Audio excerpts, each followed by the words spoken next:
When we are trying to understand Heidegger's analysis of being towards death, we need to remember the project of being and time as a whole.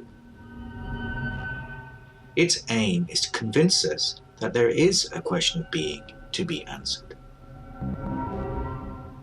It does not provide an answer to that question, but if you like, a way into it. That way is our being, which Heidegger calls Dasein. We are the only being whose being is a question for it. Except, of course, for the most part, it isn't. We are so involved in our everyday occupation with things and people that our being is hardly a question for us. Even in anxiety, where our being could be a question for us, we flee from it. This is why the opening section of the analysis of being towards death concerns the question of the whole. How am I to get the whole of my life into question? Since my life only comes to an end with my death. And as in the famous saying of Epicurus, so long as I am, it, death, is not. When it is, I am not. The way out of this problem is thinking about our being in the right way. We tend to think about our being as though it were the same as the being of things.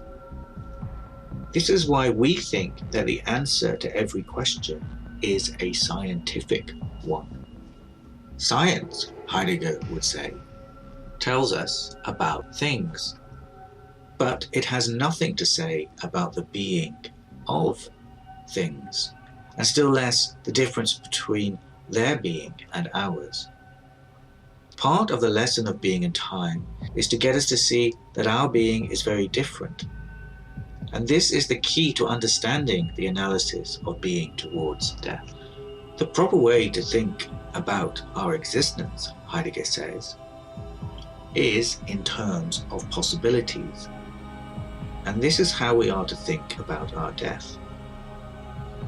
We are confused about the ontological meaning of our death because we think of it as an actuality, a fact of life, an event, rather than as a possibility.